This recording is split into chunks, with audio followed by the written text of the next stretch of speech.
हर साल 16 अक्टूबर को world spine day मनाया जाता है, जिसका मुख्य कारण है दुनिया में स्पाइन से रिलेटेड प्रॉब्लम्स के लिए अवेयरनेस फैलाना। इसकी ज़रूरत क्यों पड़ी? इसलिए कि स्पाइन की प्रॉब्लम बहुत ही कॉमन है। हर घर में स्पाइन से संबंधित मरीज जरूर मिलता है। एक डेटा कहता है कि 90% of the people in the world suffer from back pains at least once in a life time.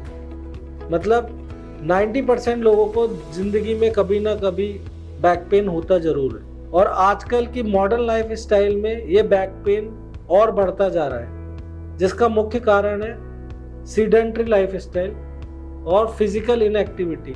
हम बहुत देर तक कुर्सियों में बैठे रहते हैं, हम ट्रैवलिंग भी जो करते हैं कार में या बाइक में करते हैं, हम लोगों का चलना फिरना कम हो गया है। दूसरा मुख्य कारण है हम लोगों की अनहेल्दी फूड हैबिट्स।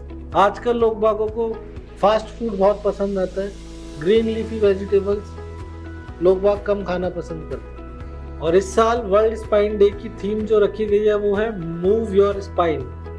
मतलब हम हमारी स्पाइन का अगर मूवमेंट जारी रखते हैं, अगर हम अपने आप को एक्टिव रखते हैं तो बैक पेन की समस्याएं कम होती हैं। तो बैक पेन की समस्या कम हो, इसके लिए हमें क्या क्या उपाय करने चाहिए?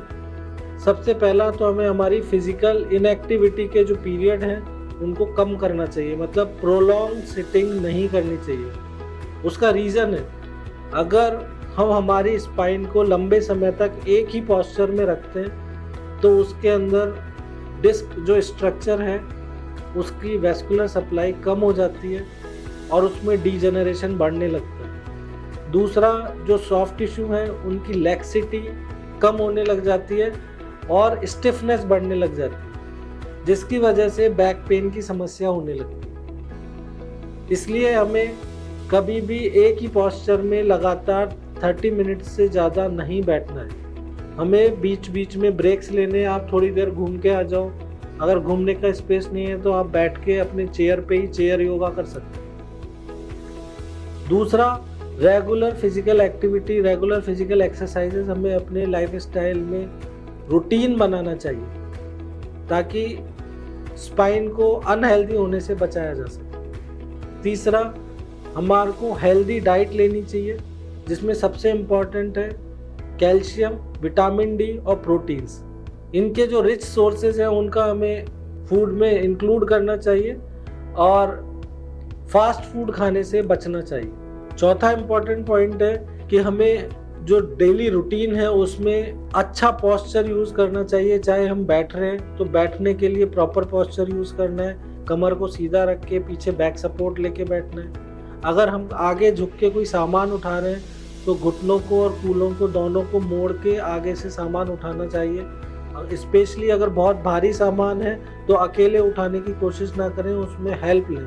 भारी वजन को अपने शरीर के पास में रख के वजन उठाना चाहिए ताकि स्पाइन पे ओवरलोडिंग ना हो और उससे स्पाइन में कोई एक्सीलरेटेड डिजेनरेशन ना हो, जिसे बोलते हैं स्लिप डिस्क होना, और ये सारी प्रॉब्लम्स से हम बच सकें। इसके अलावा एक बहुत ही इम्पॉर्टेंट पॉइंट है, वो है स्मोकिंग।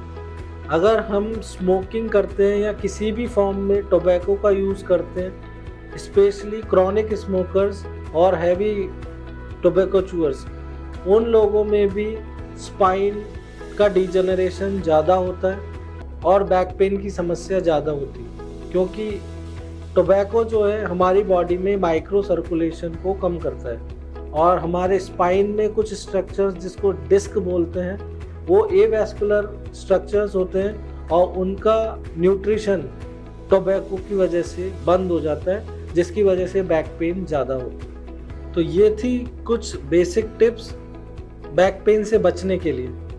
लेकिन अगर इसके बावजूद भी आपको बैक पेन हो रहा है और लंबे समय से हो रहा है तो इसे इग्नोर ना करें और अपने स्पाइन स्पेशलिस्ट से मिलें। Thank you.